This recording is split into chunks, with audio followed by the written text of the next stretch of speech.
നോക്കി പാടരുത്, ചുമ്മാ ഇന്ന് കാളെ അമർ പോലെ. നല്ല പാട്ടുകളുണ്ട്, നല്ല പാട്ടുകൾ. എല്ലാവരുടെയും ഞാൻ കാര്യം പറയത്തില്ല. ചില പാട്ടുകാരുണ്ട്, എല്ലാവരുമല്ല. 2 പാട്ടുമായിട്ട് നടക്കുക. കല്യാണ വീട്ടിൽ അത് തന്നെ, മരണ വീട്ടിലും അത് തന്നെ, വീട് പ്രതിഷ്ഠയ്ക്ക് വിളിച്ചാലും അത് തന്നെ, യാത്രയോഗത്തിൽ 2 പാട്ട് ഒരു ഓർഗണമായിട്ട് ഇറങ്ങിയിട്ടുണ്ട്. അവിടെ തന്നെ അത് വെച്ചേച്ച് കിണ്ണം വെച്ചേച്ച് ഈ 2 പാട്ട്. എല്ലാവരുടെയും കാര്യമല്ല, എല്ലായിടത്തും പാടാ. ഞങ്ങളുടെ അമ്മ പറയുന്നത് എങ്ങനെ നമുക്ക് ഒരു തളാപ്പ് പറ്റുകയല്ലെന്ന്. 100 കണക്കിന് 1000 കണക്കിന് പാട്ടുണ്ട്. അതൊക്കെ സന്ദർഭോചിതമായിട്ടൊന്ന് പാടിക്കേ. അത് നമ്മുടെ വിഷയം അതല്ലല്ലോ, കൊണ്ട് അപ്പം ആകെ വന്ന് വിടുക.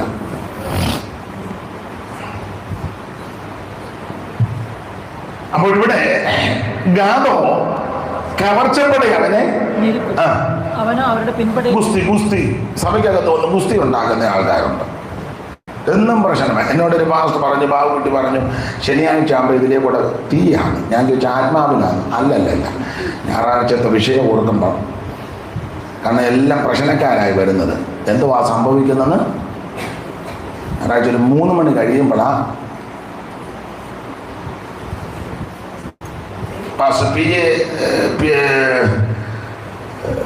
PG മാത്യൂസ് അവരുടെ അമ്മാവിയപ്പനുണ്ടായിരുന്നു, എന്നെ പഠിപ്പിച്ചത്. മൈക്ക് മത്തായിച്ചെന്ന നോമന പേരിൽ അറിയപ്പെടുന്ന MG മാത്യു എൻ്റെ ഗുരുവാണ്.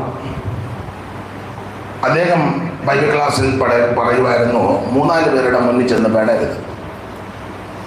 1, ഉടുതേച്ച് കൊണ്ടുവരുന്ന കാളയുടെ മുന്നിൽ ചെല്ലരുത്. 2, പണ്ടത്തെ രീതി വെച്ചാൽ 4 മണി വിട്ട് വരുന്ന പിള്ളേരുടെ മുന്നിൽ ചെന്ന് പെടരുത്. ഒഴിവ് കഴിഞ്ഞ് വരുന്ന കാള രാവിലെ കണ്ടത്തിൽ കലപ്പയ്ക്ക് നോകത്തിന് കീഴിൽ നോഴുക. നല്ല അസ്വസ്ഥത. അതിനിടയ്ക്ക് നല്ല കാഞ്ഞിരവടിയുടെ അടി, 6 കാച്ചി അടിക്കുകയല്ലേ, അരിശങ്കറിയാ കാള വരുന്നത്. അന്നേരം ചെന്ന ഒറ്റ അടിക്ക് തന്നെ പുള്ളിയെപ്പോഴും പറയുന്നു, ഒഴുതേച്ച് വരുന്ന കാളയുടെ മുന്നിൽ ചെന്ന് നിൽക്കരുത്. 4 മണി വിട്ട് വരുന്ന പിള്ളേരുടെ മുന്നിൽ. ചില പൂച്ചയ്ക്ക് കഴിച്ച് കാണും, ടീച്ചർ അടിച്ച് കാണും, ക്ലാസ്സിന് വെളിയിൽ ഇറക്കി കാണും, പിള്ളേർ ചിലപ്പോൾ കളിയാകും, ശബ്ദം കയറിയാ കൊച്ചുങ്ങൾ വരുന്നത്. ചെന്ന് പെടരുത്. 3, സഭായം കഴിഞ്ഞ് നിൽക്കുന്ന പാസ്റ്റർ മുന്നിൽ ചെല്ലരുത്.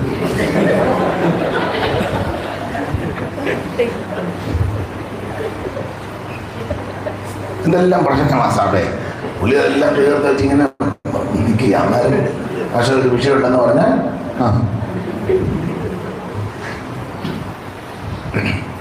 അതൊക്കെ അനുഭവിക്കുന്നവരുണ്ട്.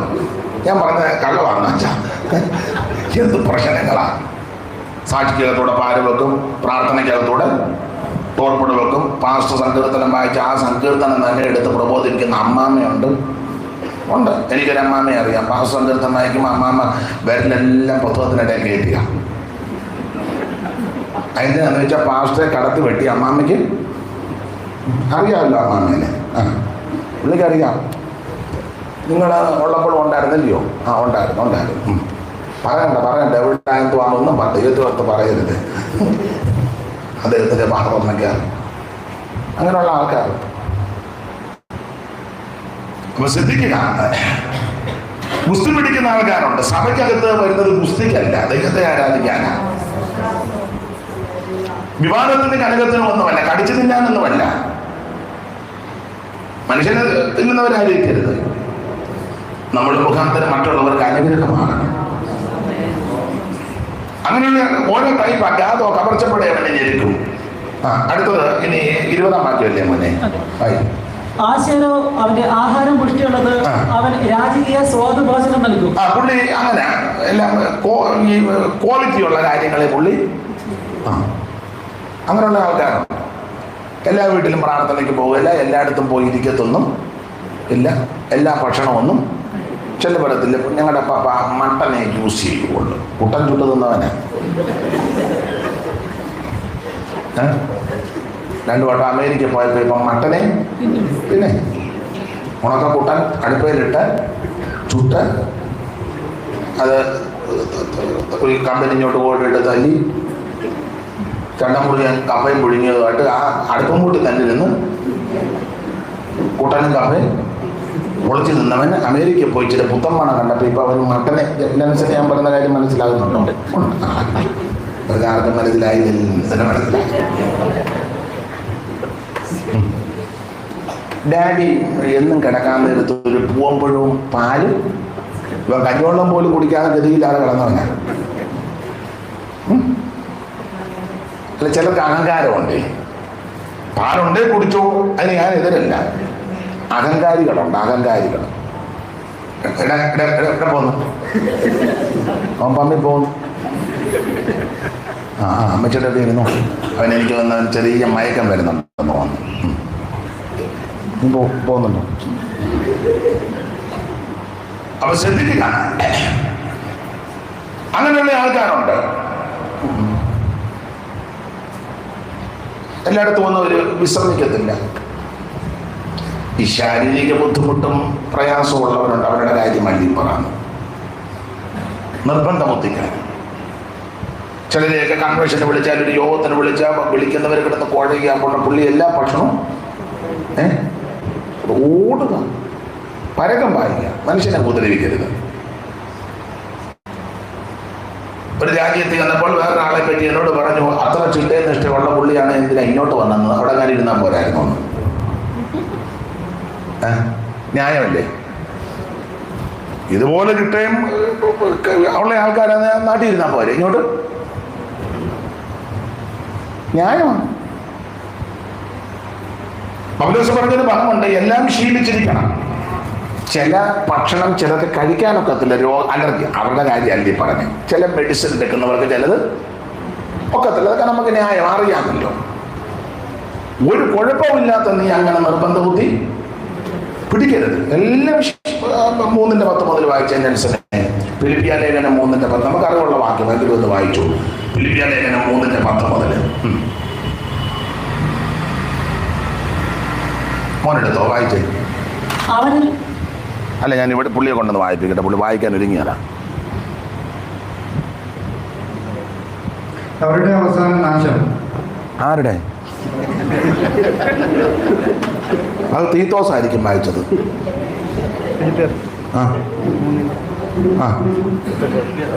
ആണോ? എന്നാ എനിക്ക് തെറ്റിയതായിരിക്കും. ആണോ? അപ്പൊ എനിക്ക് തെറ്റിയതാ. അവരുടെ അവസാനം വായിച്ചു. 4:10 വായിച്ചു. 3:10 വായിച്ചേ. അവന്റെ മരണത്തോട് രൂപപ്പെട്ടിട്ട് അവനെയും അവന്റെ പുനരുത്ഥാനത്തിന്റെ ശക്തിയെയും അവന്റെ കഷ്ടാനുഭവങ്ങളുടെ കൂട്ടായ്മയും അനുഭവിച്ചറിയേണ്ടതിന് ഇങ്ങനെ വല്ല വിധേനയും മരിച്ചവരുടെ ഇടയിൽ നിന്നുള്ള പുനരുത്ഥാനം പ്രാപിക്കണമെന്നും വെച്ച് ഞാൻ അവന്റെ നിമിത്തം എല്ലാം ഉപേക്ഷിച്ചു എല്ലാം എന്ന് പറഞ്ഞ ഇത് ത്യാഗ ജീവിതമാണ്, സമർപ്പണ ജീവിതമാണ്. അവിടുത്തെ നാമത്തെ ഓർത്തു, അവിടുത്തെ വചനത്തെ ഓർത്ത് ചിലത് വേണ്ടാന്ന് വെക്കണം, ത്യജിക്കണം, വെറുക്കണം. സ്തോത്രം.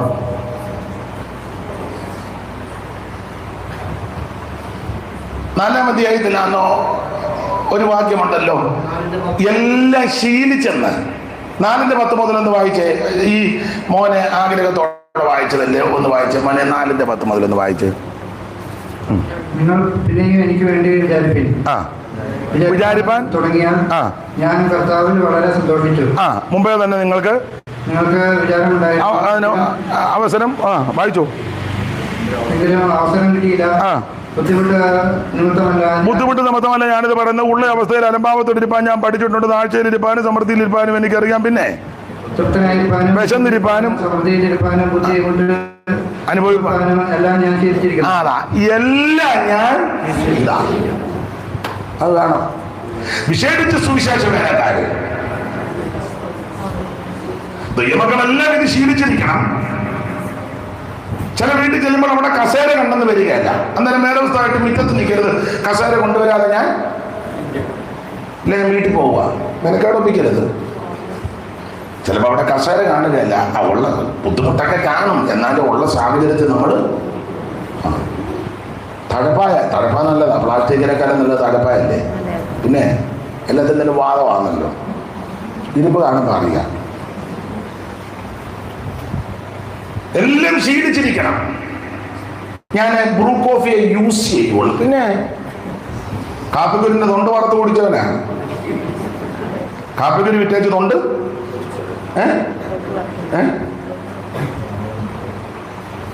എന്തോ റോബസ്റ്റ് ആയിരുന്നു. ആണെന്ന് കാപ്പിക്കുരി വിറ്റു, മുട്ടത്ത് കൊണ്ടുപോയി കാപ്പിക്കുരി വിറ്റു, തൊണ്ട് മറകെട്ടിക്കകത്ത് ഓട്ട് പറ, പഞ്ചസാരയില്ല, ചക്കരയുടെ ഒരു കഷണം, അതിലൊരു കടി ഇതിലൊരു കുടി, അങ്ങനെയൊക്കെ കുടിച്ചു പറഞ്ഞ് ഞാൻ നെസ്കഫേ. അഹങ്കാരത്തിന് ഒരു കുറവും. സ്തോത്രം. പേര് ഒന്നും ഞാൻ പറയുന്നില്ല, മറന്നുപോയിട്ടല്ല. ഞാനിവിടെ ഉണ്ട്. ഒരു പെയ്ത്തോമിൽ ചെന്നപ്പോൾ അവിടെ ഓർക്കാപ്പുറത്തായി ഞങ്ങൾ ചെന്നത്, എന്നെ കൂട്ടിക്കൊണ്ട് പോയതാണ്.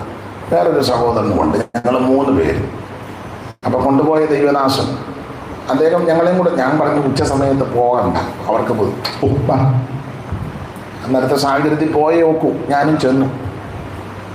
അപ്പൊ ആ പെയ്ത്തോമിലുള്ള കർത്തദാസനും ദാസിയും പെട്ടെന്ന് ഉച്ച സമയത്ത് ചെന്നതല്ലേ, അവർ പെട്ടെന്ന് ചോറുമൊക്കെ റെഡിയാക്കി.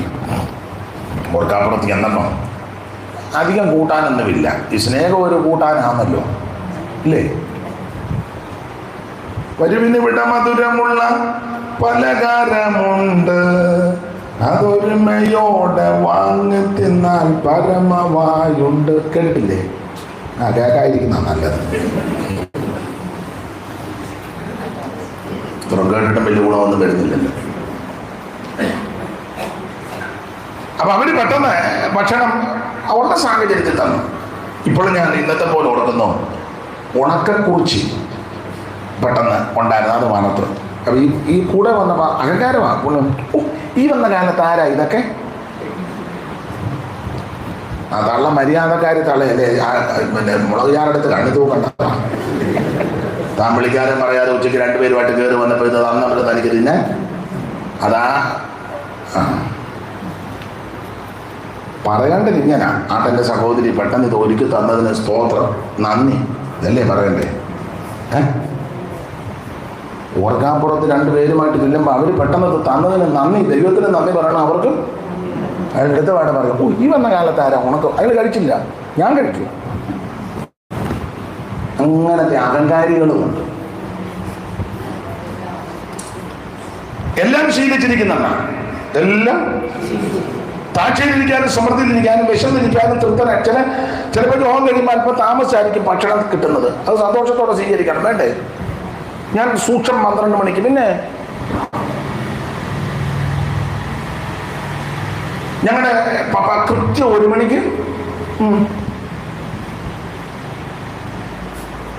നിർബന്ധ ബുദ്ധിയൊന്നും ഈ വേലയ്ക്ക് പറ്റുകയില്ല.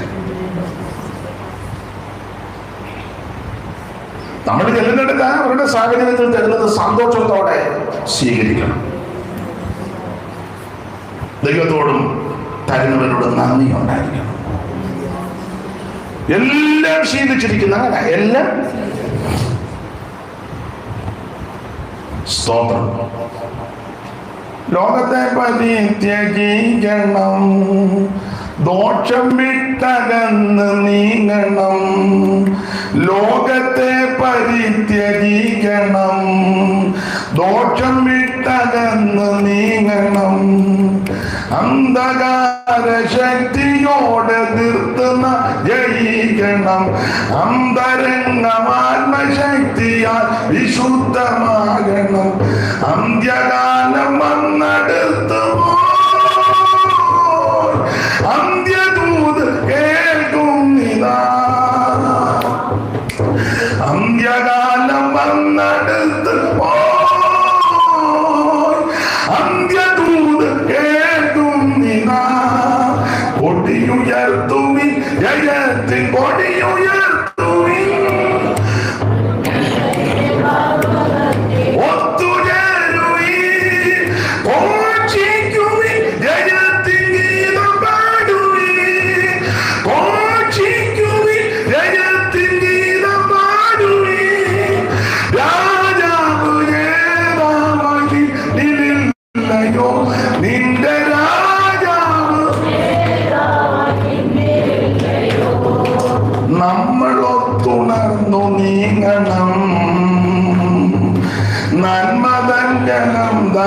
ജീവിക്കണം,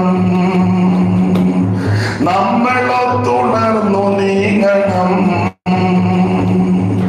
നന്മതൻ ബലം ധരിക്കണം, ജീവൻ വെച്ച് കർത്തൃസേവ ചെയ്യണം, ഉന്നത വിളിക്ക് തക്ക ജീവിതം നയിക്കണം, ജീവനെങ്കിൽ ജീവൻ വെച്ച്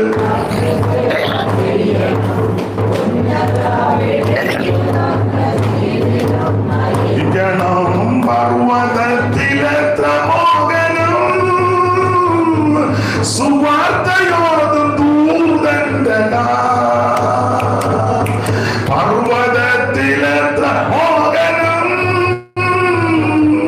സുവാർത്തയോടും ദൂതന്റെ കൊടിയുയർത്തു വിജയത്തിൽ കൊടിയുയർത്തു, ഉന്നതന്റെ പർവ്വതത്തിനൊത്തുചേരുവി, ഘോഷിക്കുവി ജയത്തിൻ ഗീതം പാടുവി, ഘോഷിക്കുവി ജയത്തിൻ ഗീതം പാടുവി, രാജാവ് നേതാവ് ഇന്നില്ലയോ നിന്റെ രാജാവ്.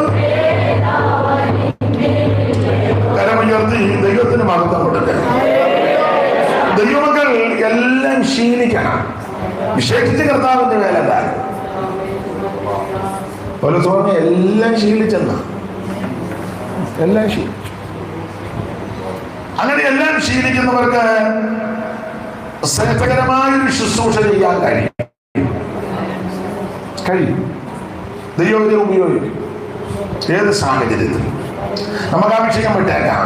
അപ്പൊ ഇവിടെ ആശയരോ നിന്റെ ആഹാരം പുഷ്ടിയുള്ളത്, രാജകീയ സ്വാദഭോജനം കൊണ്ട് 21. ഇനി 21. നഫ്താലി സ്വതന്ത്രമായി നടക്കുന്ന പേടമാൻ, ഒരു ബെല്ലും പ്രയോഗിക്കുവൊന്നുമില്ല. അവൻ അതാണ് അങ്ങനെയുള്ള ആൾക്കാരുണ്ട്. ഒരു ബെല്ലും ഇല്ല, പ്രയോഗിക്കുവൊന്നുമില്ല. ബോധിച്ച പോലെ തോന്നുമ്പോ സഹായത്തിന് വരിക, തോന്നുമ്പോ ഇറങ്ങി പൊക്കുന്ന കൈ അടിക്കുക, അല്ലെ കൈയും കെട്ടിയിരിക്കുക. ചിലപ്പോൾ തിരുമേശ എടുക്കുക, ഈ വേഷം തിന്നുന്ന പോലെ. ചിലപ്പോൾ ട്രാഫിക് പോലീസിനെ പോലെ.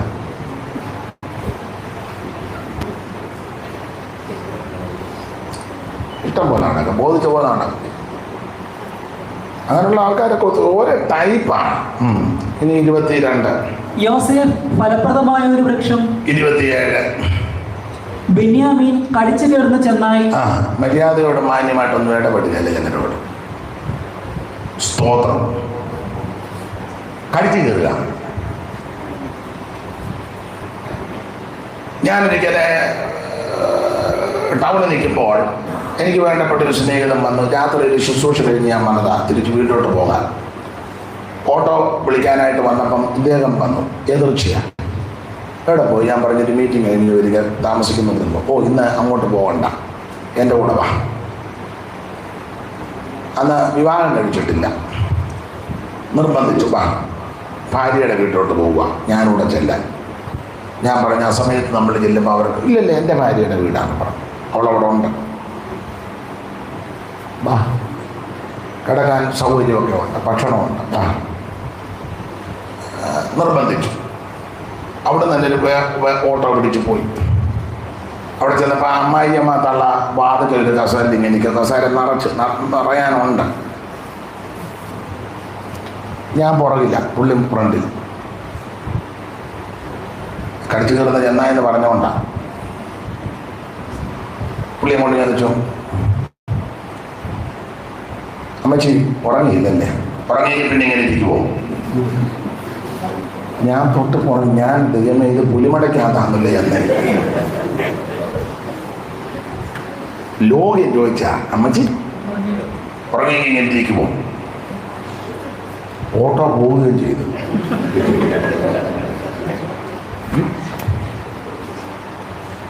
അതുകൊണ്ട് അങ്ങ് നിർത്തണ്ടേ?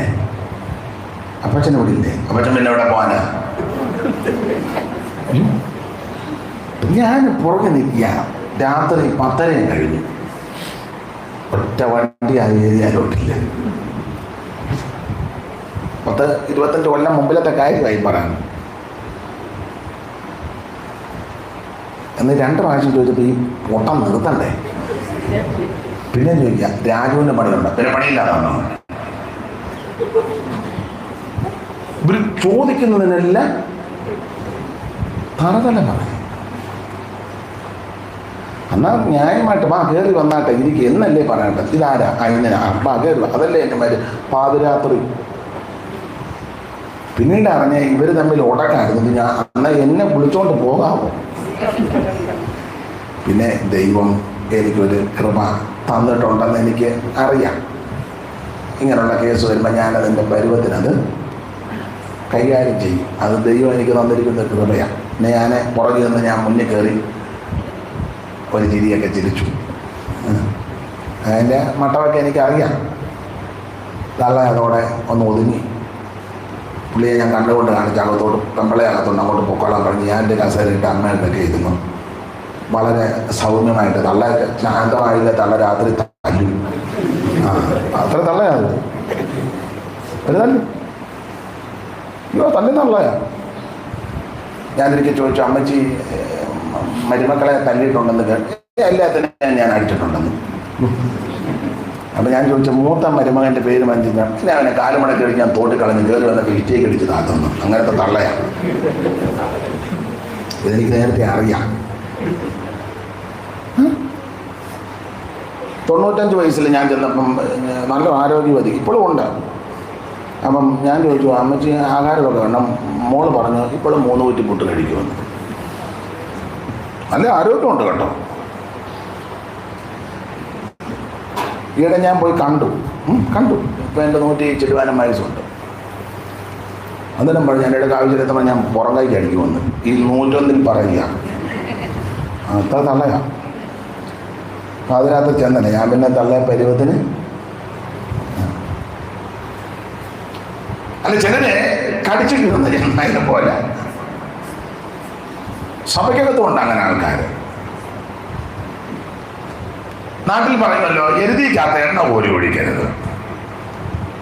നമ്മളൊരു വീട്ടിൽ ചെന്നാൽ, ഒരു സഭയിൽ ചെന്നാൽ, ഒരു പ്രശ്നമുള്ളിടത്ത് ചെന്നാൽ പ്രശ്നം പരിഹരിക്കണം. എണ്ണ പോലും ഒഴിച്ചിട്ട് പോകരുത്. വിശേഷിച്ച് പാസ്റ്റർമാരും ഭാര്യമാരും. ഞാനെപ്പോഴും കർക്കശമായി പറയും, ചില വീട്ടിൽ ചെല്ലുമ്പോൾ മരുമകളും അമ്മയും തമ്മിൽ കോമ്പായിരിക്കും. 2 പേരും നമ്മളോട് കാര്യം പറയും അല്ലേ? മരുമകൾ ചായ ഇടാന്നൊരു അമ്മ പറഞ്ഞു പറയും. അല്ല കാഞ്ഞ തള്ളവാനുണ്ട്. അവൾ ചായ ഇടാൻ പോയ നേരത്ത് അവക്കെതിരെ ഉണ്ട്.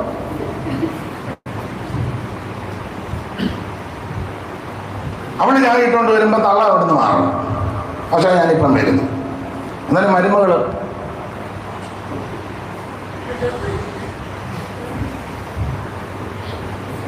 ഒന്നും പറയണ്ട, ഇങ്ങനെയൊക്കെ കാണിച്ചാൽ മതി. എന്തിനാ ഒത്തിരി പറയുന്നത്?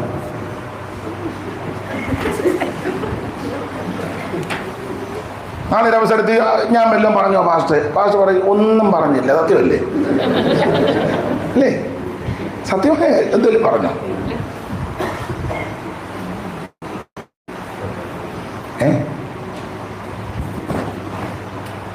അങ്ങനെയുള്ള രംഗങ്ങൾ വരുമ്പോൾ 2 പേരും യോജിക്കുന്ന രീതിയിലായിരിക്കണം നമ്മുടെ ഇടപാട്. അമ്മായിയമ്മയോട് പറയണം, അമ്മേ മോൻ്റെ ഭാര്യ അത് മോളെ പോലെ കരുതണം. അഥവാ എന്തെങ്കിലും അപാകത വന്നാൽ അമ്മയല്ലേ ക്ഷമിക്കണ്ടേ? അമ്മയെ ക്ഷമിക്കണ്ടേ? വിട്ടുകളാം ഒക്കെ. അങ്ങനെ എല്ലാ വീട്ടിലും ഉണ്ട് ഇതൊക്കെ. ക്ഷമിക്കുക, അമ്മയെ ക്ഷമിക്കണ്ടേ ഇല്ലേ? അമ്മയ്ക്ക് അത് പറഞ്ഞു കൊടുക്കണം. മരുമകളോട് പറയണം, മോളെ ഭർത്താവിൻ്റെ അമ്മയാ, നിൻ്റെ ഈ മൂക്കിന് താഴെ മീശ വന്നു കഴിഞ്ഞാൽ നീ ജോലിക്കുട്ടിയെ കണ്ടത് അല്ലേ? അതെ. ചായയായിട്ട് എന്നപ്പള്ളി അവനൊന്ന് നോക്കി, അന്നേരം മൂക്കിന് താഴെ അങ്ങനല്ലേ കണ്ടേ? അതോ നേരത്തെ കണ്ടല്ലേ ഇണക്കിയതാണോ? ഇരിപ്പ് കണ്ടിട്ട് അതാണെന്ന് തോന്നുന്നത്. അവന് 25, 26, 27 അല്ലെങ്കിൽ 20 കഴിഞ്ഞുള്ള പ്രായത്തിൽ അവൻ പെണ്ണ് കാണാൻ വന്നപ്പോൾ ചായയായിട്ട് നീ ചെന്നു. അവൻ 2 പേരും ഒന്ന് നോക്കി. ഇപ്പോഴാണ് ചെന്ന് വർത്താനം പറയാനൊക്കെ. ഇപ്പൊ പിന്നെ ഒന്നും പറയേണ്ട, കൊച്ചുങ്ങളെല്ലാം പറഞ്ഞേച്ചാ നടക്കുന്നത്. അവർ പറയേണ്ടതും പോട്ടെ അങ്ങനെ കൊടുത്തപ്പോൾ ഒന്ന് നോക്കിയപ്പം ജോയിക്കുട്ടിയുടെ മൂക്കിന് താഴെ മീശ കണ്ടു. അങ്ങനെയാണ് ജോയിക്കുട്ടിയെ കണ്ടത്. അമ്മ അങ്ങനല്ല. അമ്മ ജോയിക്കുട്ടി മുട്ട കഴിഞ്ഞപ്പോൾ മൂക്കിൽ കൂടെ പനി വന്നു, മൂക്കട്ട എന്നൊക്കെ പറയും, അല്ലെ പനി വന്നപ്പോൾ അമ്മ അത് പിടിച്ചു കളഞ്ഞ് ചട്ടയിലോ തൂത്തേച്ച ജോയിക്കുട്ടിയെ വളർത്തി. അത് മരുമകളോട് പറയണം, നീ മൂക്കിന് താഴെ മീശ വന്നപ്പോൾ അവനെ കണ്ടേ. അമ്മ അങ്ങനല്ല, മൂക്ക് പിടിഞ്ഞ അമ്മയാ. ആ അമ്മ എന്തേലും പറഞ്ഞാൽ നീ ഞാൻ ക്ഷമിക്കേ, ഇതായിരിക്കണം പറഞ്ഞു കൊടുക്കണ്ടേ, അമ്മയെ വേദനിപ്പിക്കരുത്.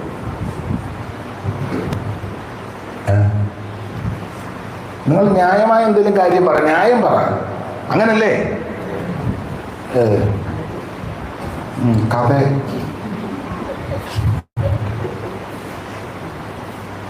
ഇത് ചില പാസ്റ്റർമാരും ചില പാസ്റ്റർമാരുടെ ഭാര്യമാര് എല്ലാവരും അല്ല.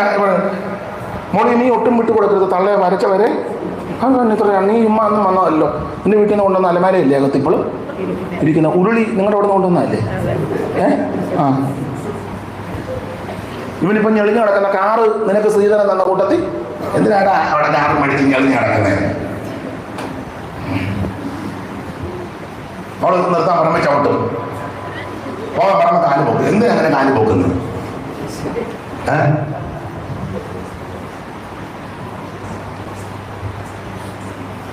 ഞാൻ പറയുന്നത് മനസ്സിലാകുന്നില്ലേ? മരുമകളോട് അതാ പറഞ്ഞു കൊടുക്കുന്നത് ചിലര്. അമ്മായിയും കൂടി പറഞ്ഞു കൂടാ, അമ്മ ഒട്ടും പുറകോട്ട് പോകരുത്, ഈ വസ്തുവും കൂടെ നിങ്ങളുടേതാണ്, അവള് വന്നു കയറിയോളാം, അവളെ വരച്ചവരെ ഇതൊക്കെയാ പറഞ്ഞുകൂടാ. അങ്ങനല്ല, രണ്ടുപേരെയും കൂടെ രമ്യതപ്പെടുത്തണം. സഭയിലൊരു പ്രശ്നമുണ്ടായി, പ്രായമുള്ള ആളും പ്രായമില്ലാത്തയാളും. പ്രായമില്ലാത്തയാളോട് പറഞ്ഞ മോനെ അദ്ദേഹം മൂത്തതാ, അഥവാ എന്തെങ്കിലും അപാകത വന്നാൽ നീ ക്ഷമിക്കണം. പ്രായമുള്ളയാളാ, ക്ഷമ പറ, നിനക്ക് ദോഷമൊന്നും വരികയില്ല, ഇതാ പറഞ്ഞു കൊടുക്കണ്ടേ. പ്രായമുള്ളയാളോട് പറഞ്ഞ അച്ഛാ അവൻ പയ്യനല്ലേ, അഥവാ മറ്റേ ബാലിശമായ രക്തത്തളപ്പിലത്തില വിട്ടുകള, അത് മനസ്സിൽ വെച്ചിരിക്കും, ഇതാ ചെയ്യേണ്ടത്.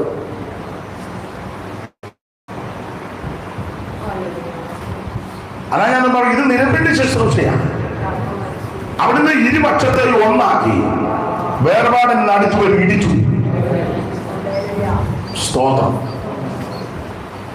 നാം ഒരു വീട്ടിൽ ചെന്നാൽ, ഒരു സഭയിൽ ചെന്നാൽ, ദേശത്ത് ചെന്നാൽ അവിടെ പ്രശ്നകലുഷിതമായ അന്തരീക്ഷമാണെങ്കിൽ അത് പരിഹാരം ഉണ്ടാകണം. അല്ലാതെ എണ്ണ ഊരി ഒഴിച്ചു പോരരുത്. ദൈവത്തിന്റെ മകൻ ഏതാണ് ശുശ്രൂഷ. ശുശ്രൂഷ എന്നൊക്കെ പറഞ്ഞ ഇതാ, അല്ലാതെ 7 പോയിന്റ് എൻ്റെ കയ്യിലുണ്ട്, 2.5 പോയിന്റ് മേരി കയറി ഇളകി, ബാക്കി പോയിന്റ് പറയാനൊന്നും ഒത്തില്ല. റൈറ്റിനൊന്നും വെച്ചപ്പോൾ എല്ലാം കൂടെ പൊത്തൊന്ന് താഴെയും വേണം. അതാണ് ശുശ്രൂഷ. നേരെ നിന്ന് തങ്ക തലയും കുത്തി താഴെ, തങ്ക തറങ്ങിട്ട് ചവൻ താരം കയറി വീട്ടിലും പോയി, അത് അവിടെ വല്ല നടക്കില്ല. അതൊന്നും അല്ല ശുശ്രൂഷ. മറ്റുള്ളവരെ സേട്ടവൻ നിന്നുക. അടുത്തിരിക്കുന്ന ആൾക്ക് ഒരു ക്ഷീണമെന്ന് തോന്നിയാൽ വെള്ളം എടുത്ത് കൊടുക്കുക, ഇതൊക്കെ ശുശ്രൂഷയാണ്. ഭക്ഷണം കഴിക്കാൻ നേരത്ത് പ്രായമുള്ളവരുടെ അവരെ പിടിച്ചുകൊണ്ടിരുത്തുക, ഒക്കുന്നെങ്കിൽ അവരോട് പറഞ്ഞാൽ അവിടെ ഇരിക്കുക, ഞാൻ ഭക്ഷണം കൊണ്ടുതരാം, ഇതൊക്കെയാ ശുശ്രൂഷ. അല്ല സ്റ്റേജിൽ കയറി 7 പോയിന്റ് പറയുന്നതല്ല. മനസ്സിലായോ? പ്രായമുള്ള ആൾക്ക് ആ ബാത്റൂമിൻ്റെ ഇവിടോട്ട് അല്ലെങ്കിൽ കൈ കഴിക്കുന്നിടത്ത് നടന്നു പോകാൻ ചിലപ്പം ബുദ്ധിമുട്ട്, അവിടെ ഇരിക്കുമ്പോൾ ചെയ്യാൻ വെള്ളം കൊണ്ടുതരാം, ഒരു കപ്പിനകത്തോ പാത്രത്തിനകത്തോ കൊണ്ട് കൊടുത്തു, അതൊക്കെയാ ശുശ്രൂഷ. ഇതൊന്നും ആർക്കും ഇഷ്ടമല്ലല്ലോ.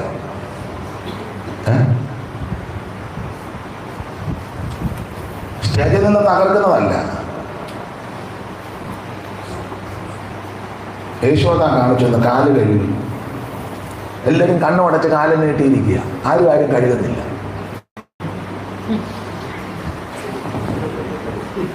പന്ത്രണ്ടെണ്ണോ 12 കസേര കാലിൽ നീട്ടി കണ്ണുടച്ച്, കണ്ണ് തുറന്നാലല്ലേ കഴുകാൻ പറഞ്ഞ, ഇറുക്കി അടച്ചോണ്ടിരിക്കുക. ബക്കറ്റ് വെള്ളമുണ്ട്, തോർത്തുകൊണ്ട് ഇമാര് കഴിവെന്നോർ ദേശം അങ്ങോട്ട് മാറി, ഒറ്റ വരുന്ന കഴുകുന്നെല്ലാം ഇങ്ങനെ. സഭയ്ക്കൊക്കെ തന്നെ അങ്ങനെ. പീറ്റർ കഴുകാത്തതിനാന്ന് വെച്ചാൽ പുള്ളിയുടെ താക്കോലുള്ള ഞാനിപ്പോൾ അങ്ങനെ കാല് എത്താൻ പറഞ്ഞില്ല, താക്കോലത്തിൻ്റെ ഇത് തരുന്നത്. പുള്ളി കമ്മിറ്റി കൂടുമ്പോൾ ഇടയ്ക്കിടയ്ക്ക് താക്കോലൊന്ന് കറക്കും. 10 മണി കഴിഞ്ഞ് വിളിക്കാൻ പറ.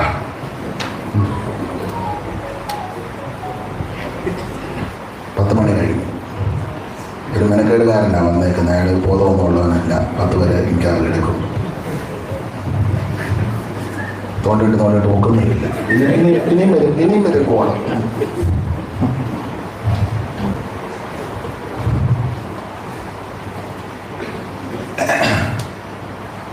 പത്രോസ് ഞാൻ കഴിഞ്ഞാൽ കാര്യമാണ്.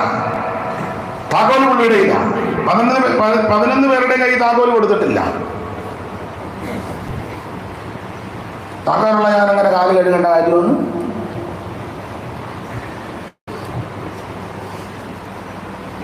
തൊട്ടപ്പുറം ഇരിക്കുക യൂദ. അവന് താക്കോലുള്ള കായല്ല എൻ്റെ ഇല്ല. മനസ്സെനിക്ക് അവന്റെ മക്കലാകെ കൊണ്ടും. അങ്ങനല്ലേ നെൽസനെ? താക്കോലുമായിട്ടിരുന്ന കാര്യം തന്നെ. അപ്പൊ കാശ് ഞാൻ കഴിയുകയല്ല. അവനും കണ്ണടച്ച് കാര്യം നീട്ടിയിരിക്കുക. അന്നേരം യോഹന്നാൻ ഇവന്റെയൊക്കെ കാശും താക്കോലുള്ള ഞാൻ സീക്രട്ട് കാര്യമല്ല എന്നോടാണ് നമ്മാരോട് ചേർന്നിരിക്കുക. അവനും കഴുകുന്നില്ല. ഇടിമക്കളുണ്ട്. ഒരു പ്രശ്നമുണ്ടായ ഞങ്ങളാ താക്കോലുമായിട്ടൊക്കെ മുങ്ങുകയുള്ളൂ. പക്ഷെ പ്രശ്നം ഞങ്ങൾ ഈയിടെ സഭയിൽ ഒരു വഴക്കുണ്ടാക്കി. ഞങ്ങൾ കയറിയിട്ടു. മറ്റവൻ അവൻ്റെ കുത്തിനെ പിടിച്ചവനെ പിന്നെ അവനും കാലം നീട്ടി കണ്ണുമടച്ചിരിക്കുക. യേശു നോക്കിയിട്ട് ഒറ്റ ഒരുത്തൻ കഴുകുന്നില്ല. കഴുകുന്ന ലക്ഷണം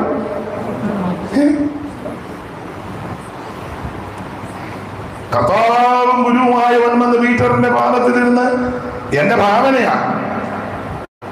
ആ മഗ്ഗെടുത്ത് ചില വെള്ളമെടുത്ത കാലിലോട്ട് കഴുകി കണ്ണടച്ചിരിക്കുന്ന പീറ്റർ വെച്ച് കഴിഞ്ഞപ്പോ കാലിലൊരു നേരിയ തണുപ്പ്.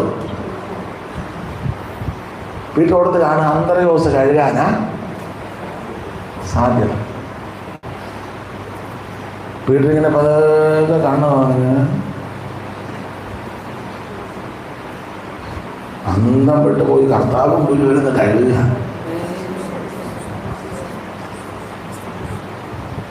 ഇതുകൊണ്ട് ഗുരുവ് കർത്താവ് പറഞ്ഞു ഇത് കഴുകിയില്ലേ പങ്കു പോകരി എന്നാ ഒരു കാര്യം കുളിപ്പിച്ചോളാൻ.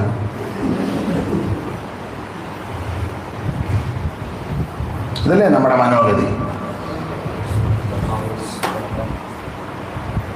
താഴ്മയെ പറ്റിയൊക്കെ നമ്മൾ പ്രസംഗിക്കും. ഞാൻ ശ്രമിക്കാം എല്ലാവരും എന്താണ് താഴ്മ? താഴ്മ എങ്ങനെ ഇരിക്കും? എങ്ങനെയും ഇരിക്കട്ടെ. താഴ്മയുടെ ഗ്രീക്ക് എന്തിനാണ് ആ ഗ്രീക്ക് തപ്പി പോകുന്നത്? താഴ്മയോടെ ഇരുന്നാ പോലെ.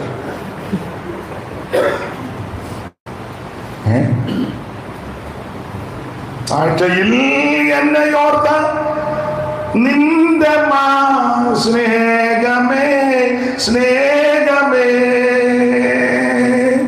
താഴ്ചയിൽ എന്നെ ഓർത്ത നിന്റെ സ്നേഹമേ സ്നേഹമേ. നമ്മുടെ താഴ്ചയിൽ നമ്മെ ഓർത്തവൻ അവൻ നല്ലവനല്ലോ. അവന്റെ ദയ ഈ മഹിമകളെല്ലാം വെടിഞ്ഞ് അങ്ങോട്ട് വന്നത്. നമുക്കൊന്നും വെടിയാനോ മനസ്സില്ലല്ലോ. ഉണ്ടോ? പെന്തിക്കോസ്തുകാർക്ക് ഞാൻ പറയുന്നത് എല്ലാവർക്കും ഇഷ്ടമല്ല. പക്ഷേ പരമാർത്ഥം പറയാം. ആ മിഷണറിമാര് ഈ നാട്ടിൽ വന്ന് കോട്ടയത്തും മേലുകാവിലും കേരളത്തിന്റെ മിക്ക ഇടങ്ങളിലുമൊക്കെ എന്തെല്ലാം സുഖ സൗകര്യങ്ങളെല്ലാം വിട്ടേച്ച് അവരിവിടെ വന്നത് കേട്ടിട്ടുണ്ട്. കുക്സായിപ്പിനാന്ന് തോന്നുന്നു. പഴയ അമ്മ കപ്പ പുഴുങ്ങിയതും ചെണ്ടമുറിയൻ കാന്താരിയും കൂടെ പൊടച്ചു കൊടുത്തു. തായ്പല്യോ തിന്ന് പോകഞ്ഞു മൂത്തലെടുത്തു. അതവിടെ നിന്ന് പറഞ്ഞെന്ന് പറഞ്ഞു ഈ മരം എത്രയും പെട്ടെന്ന് വെട്ടിക്കളയാൻ. പുള്ളിക്കറിയത്തില്ല കാന്താരിക്കൊല്ല ഇച്ചിരി ഉള്ളെന്നുള്ളത്. നമുക്ക് ചിരി വരിക. എന്നാലും അങ്ങനെയൊക്കെ ഉണ്ട്. എല്ലാം അവര് അനുഭവിച്ചവരാ. ഞങ്ങളുടെ ഒരു അമ്മയുടെ അടുക്കൽ സാഹിബ് വന്നു. ഒന്നും ഉറപ്പില്ല. തങ്കമ്മ കൊച്ചമ്മ മരിച്ചുപോയി. അപ്പം സാഹിബ് വന്ന് ചോദിച്ചു വാഷിംഗ് മെഷീൻ എന്ത് ചെയ്യുന്നു? കൈക്ക് പിടിച്ചു. അലക്ക് വാഷിംഗ് മെഷീൻ എന്ന് പറഞ്ഞപ്പോൾ മനസ്സിലായി. കൈക്ക് പിടിച്ച് അലക്കുകലിൻ്റെ അവിടെ കൊടുത്തു. ഇതാണെന്ന് പറഞ്ഞു വാഷിംഗ് മെഷീൻ. ഹായ് പന്തം വിട്ടു. ഇത്ര വാഷിംഗ് മെഷീൻ സോപ്പും തേച്ച് വെച്ചു പറഞ്ഞു ഇതാ വാഷിംഗ് മെഷീൻ എന്ന് പറഞ്ഞു. അമ്മ മിടിക്കുക. ഒരു സാഹിബ് വന്നപ്പം കൊഴുക്കട്ട ഉണ്ടാക്കി കൊടുത്തു, ചക്കരയും തേങ്ങയും വെച്ചു. സാഹിബ് ഉടച്ചപ്പോൾ ഇതിനകത്ത് ചക്കരയും തേങ്ങ അപ്പം ചെയ്ത് തന്നെ ഇത് തേങ്ങയാണ് കൊണ്ട് കോക്കനട്ട് എന്നല്ല ഇംഗ്ലീഷ്, ഇത് ഇംഗ്ലീഷ് ഇരിക്കട്ടെ. മറ്റേത് ശർക്കര പിന്നെ ഇംഗ്ലീഷിൽ പറയുന്നത് ഏതാ? ജാഗരിൻ. ജാഗരി. ഞാൻ ജാഗരിന്ന് കടലിന് വെക്കുന്നതാണ് ഞാൻ ഓടുന്നത്. അതിന് ജാഗരി എന്നാണ് പറയുന്നത്, അതല്ലല്ലോ. ആട്ടെ, എനിക്കത് പഠിക്കാനാ. സ്പെല്ലിംഗ് എന്ന് പറഞ്ഞേ അതാണ് ശർക്കരയ്ക്ക്. ആ, ജാഗരിൻ. ഇന്നില്ല എന്നില്ല, ജാഗരി. ജാഗരിയും കോക്കനട്ട്. ആ, ഇരിക്കട്ടെ. അത് എനിക്ക് യോഗത്തിന് വന്നത് ഗുണമായി.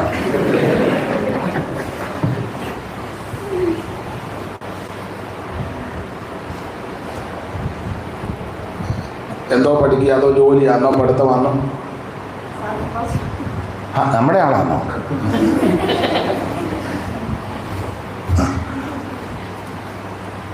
അപ്പം കൊഴുക്കട്ട കൊടുത്തപ്പോൾ ഇത് ഉടച്ചപ്പോൾ ഇതിനകത്ത് അപ്പം ഇതെന്നാന്ന് വെച്ചാൽ കോക്കനട്ട്. അപ്പം തെങ്ങയിലോട്ട് അതാണെന്ന് പറഞ്ഞു. ശർക്കര കൊണ്ട് കാണിച്ചു, ജാഗരി കൊണ്ട് കാണിച്ചു. അപ്പൊ സായിപ്പ് ചോദിച്ചു, ഇത് രണ്ടും ഇതിനകത്ത് കയറ്റിയത് എങ്ങനെയാണ്? കാരണം സായിപ്പ് വേറൊരു കൊടുക്കട്ടെ നോക്കിയിട്ട് ഇത് കയറാൻ ഒരു വിടവും, എന്തെങ്കിലും ഒരു വിടവ് വേണ്ടേ, ഇത് കേൾക്കണ്ടേ ഇതിനകത്തോട്ട്? തേങ്ങ കടന്ന തേങ്ങായും ഇവിടുത്തെ ശർക്കര, ഇത് രണ്ടും കൂടെ ഇതിനകത്ത് പുള്ളി പറഞ്ഞ് ഞങ്ങൾ ഭയങ്കരം ബ്രിഡ്ജ്, ലണ്ടൻ ബ്രിഡ്ജ് പണിതവരാ, പിന്നെ അവിടെ മട്ടാഞ്ചേരി പാലം പണിതു, പിന്നെ വാഷിങ്ടൺ ബ്രിഡ്ജ് അടിയിൽ കൂടെ കപ്പൽ പോകുന്ന 3 ലെയർ, ഇതെല്ലാം പണിത സായിപ്പ് പറഞ്ഞ് അതിൻ്റെ ടെക്നോളജി ഇത് പറഞ്ഞു തരണം. ഇതിനകത്ത് കയറ്റിയത് എങ്ങനെയാണ്? ഇതിൻ്റെ ടെക്നീഷ്യൻ ആരാണെന്ന് ചോദിച്ചു. നമ്മുടെ ഒരു അമ്മച്ചി ഇറങ്ങി കൊടുത്തു. ഈ അമ്മച്ചിയാണ് ആയി ബന്ധം വിട്ടു പോകുന്ന പറ. അല്ല, ന്യായമല്ലേ? പുള്ളി നോക്കട്ടെ, ഒരു പിടവ് എങ്ങനെ ഇതിനകത്ത് കയറ്റിയത്? അപ്പൊ ചുരുക്കി പറഞ്ഞാൽ അന്നത്തെ ആ മിഷണറിമാരൊക്കെ ഇവിടെ വന്ന് എന്ത് കഷ്ടപ്പെട്ടതാ, എന്ത് കഷ്ടപ്പെട്ടു. ഇനിയൊരു കാര്യം പറയുന്നത് എല്ലാവർക്കും ഇഷ്ടപ്പെടുകയല്ല. ഒരു ധനത്തിന്റെ വീട്ടിൽ യോഗം നടത്തുക, കുബുസാഹിബിന്റെ കാലത്താ യോഗം നടത്തുക. നാനാജാതി മനസ്സർ ഇവിടെ വന്നിട്ടുണ്ട്. യോഗം അങ്ങോട്ട് മൂർധന്യാവസ്ഥ വന്നപ്പോൾ മഴ പെയ്തു. നാട്ടിലെ പ്രമുഖന്മാരും പ്രമാണിമാരും കരിവെള്ളം അറിയാമല്ലോ, തെളിച്ച് പറയണ്ടല്ലോ. തെളിക്കണോ? വേണ്ടല്ലോ, വേണ്ട. തെളിക്കാനൊക്കെ അറിയാം. യോഗത്തിൽ വന്ന മെയിൻ ആൾക്കാരെല്ലാം ആ ധനാട്യന്റെ വീട്ടിലോട്ട് കയറി. സാധുക്കളായ ആൾക്കാര് എരുത്തില് കൂട്ടിലോട്ട് ചെന്ന് കയറി. അങ്ങനെ കാലമാണ് എരുത്തില്. എല്ലാവരും നോക്കി നിൽക്കുക, സായിപ്പ് അങ്ങോട്ട് ചെന്ന് കയറുമെന്ന്. അവരുടെ ആ മനസ്സാ ഞാനീ പറയുന്നത്. സായിപ്പ് ആ ധനാട്ടിന്റെ വീട്ടിൽ കയറുമോ, സാധുക്കൾ കയറിയ എഴുത്തിന് കൂട്ടി കയറുമോ? സുവിശേഷമാണ് പ്രസംഗിക്കുന്നത്. ആകാംക്ഷയോടെ നിന്നപ്പോൾ സായിപ്പ് എഴുത്തിന് കൂട്ടി ചെന്ന് കയറി. നമുക്ക് മനസ്സിലാവുന്നുണ്ടോ? അതാണ് മിഷണറിമാര്. നമ്മളായിരുന്നല്ലോ. സത്യം പറ, നെഞ്ചത്ത് കൈവച്ച് സത്യം പറ. നീ എഴുത്തുകൾ വീട്ടിൽ കയറുമ്പോൾ ഞാൻ എല്ലാം കൂടെ പ്രതിയാക്കി. നമ്മൾ ആദ്യം അവരുടെ ബെഡ്റൂമിൽ കയറിയിരിക്കും. മഴയെല്ലാം മാറുമ്പം ബേക്കുട്ടി എന്നോട് പറയണം, ഇച്ചിരി ചൂടുവെള്ളം വേണം. നമുക്ക് വേലയല്ലേ? ഒരുപാട് വേല നിന്റേത്, വെള്ളച്ചിലെന്റേത്. അതാ കുറച്ചുകൂടെ നല്ലത്.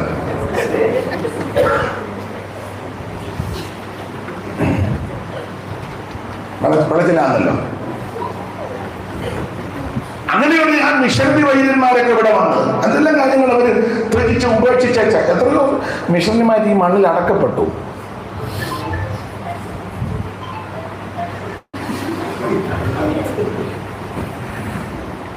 എത്രയോ പേര്. നമുക്ക് ആ ദർശനമൊക്കെ ഉണ്ടാകണം. ദൈവത്തിന് മഹത്വം. മറ്റുള്ളവരെ കരുതുവാൻ, ബഹുമാനിപ്പാൻ, ആദരിപ്പാൻ, ശുശ്രൂഷിപ്പാൻ മനസ്സുണ്ടാകണം. ഇതേ ഈ മാർഗത്തിൽ വന്നതുകൊണ്ട് യാതൊരു ഗുണവുമില്ല. പറഞ്ഞു നടക്കാൻ ഞങ്ങൾ 50 കൊല്ലമായിട്ട് ബെന്തിക്കോസിലാണ്. ദൈവത്തിന് മഹത്വം. ഞാൻ ആ ഭാഗം വിടുക. എന്തിനാ വെറുതെ ഒരു എല്ലാവർക്കും ബുദ്ധിമുട്ട് പോലെ. നിങ്ങൾ ഇങ്ങനത്തെ ഒരു പ്രസംഗം ഓർത്തല്ലായിരിക്കും വന്നത്. ഇന്നിവിടെ പകർത്ത് വാരും ഒക്കുന്ന ശീലാന്തിയും കൂടെ പുള്ളി ഇളക്കും. എനിക്ക് വായിക്കാം.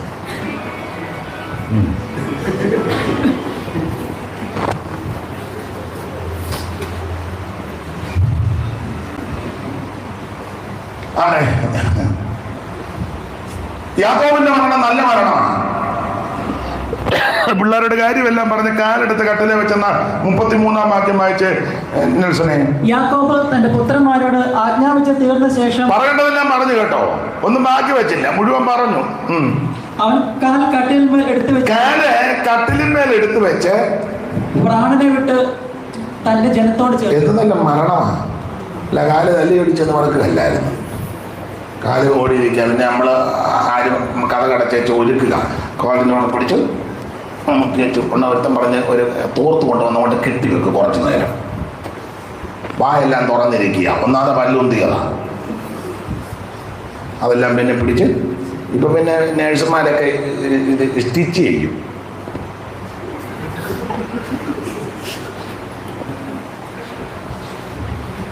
കാണുമ്പോൾ അറിയാം. നിങ്ങൾക്ക് മനസ്സിലാകുന്നില്ലേ? നല്ല മരണം. പിള്ളേരെ എല്ലാം കണ്ടു, പറയേണ്ടതെല്ലാം പറഞ്ഞു, പറയേണ്ടതുപോലെ പറഞ്ഞു, തീർത്ത് പറഞ്ഞു, നോക്കി കാലെടുത്ത് കട്ടിലെ വെച്ച് കണ്ണടച്ചു. എന്തോ നല്ല മരണമാണ്. സ്തോത്രം. യോസേഫിന്റെ മരണം നല്ല മരണമാണ്. യോസേഫിന്റെ മരണം അപ്പനെയൊക്കെ അടക്കേച്ച് തിരിച്ചു വന്നപ്പോൾ ചേട്ടന്മാർക്ക് വെപ്രാണമായി പുള്ളി ഉപദ്രവിക്ക് വന്നു. പുള്ളി പറഞ്ഞൊന്നുമില്ല, നിങ്ങളെനിക്ക് ദോഷമൊക്കെ ആയത്, പക്ഷെ അതെല്ലാം എൻ്റെ ദൈവം ഗുണമാക്കി തീർത്തെന്ന് പറഞ്ഞു. പേടിക്ക് വന്നിട്ടുണ്ടായിരുന്നു. എനിക്ക് ദോഷമാണ് ചെയ്തതല്ല, പക്ഷെ അത് മുഴുവൻ എൻ്റെ ദൈവം എനിക്ക്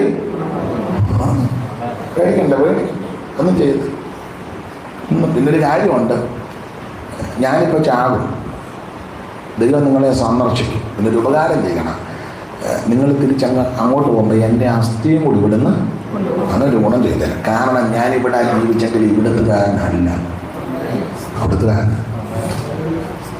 അതാ പറഞ്ഞ എൻ്റെ ആശയം. നല്ല മരണമാണ്. മരിക്കുന്ന സമയത്തും സഹോദരന്മാരോട് വൈരാഗ്യമില്ല കേട്ടോ. അതാ നല്ല മരണം. സഹോദരന്മാർക്ക് വെപ്രാണമായി. അവർ പറഞ്ഞു, നമ്മൾ അവനോട് ചെയ്തതൊക്കെ മിക്കവാറും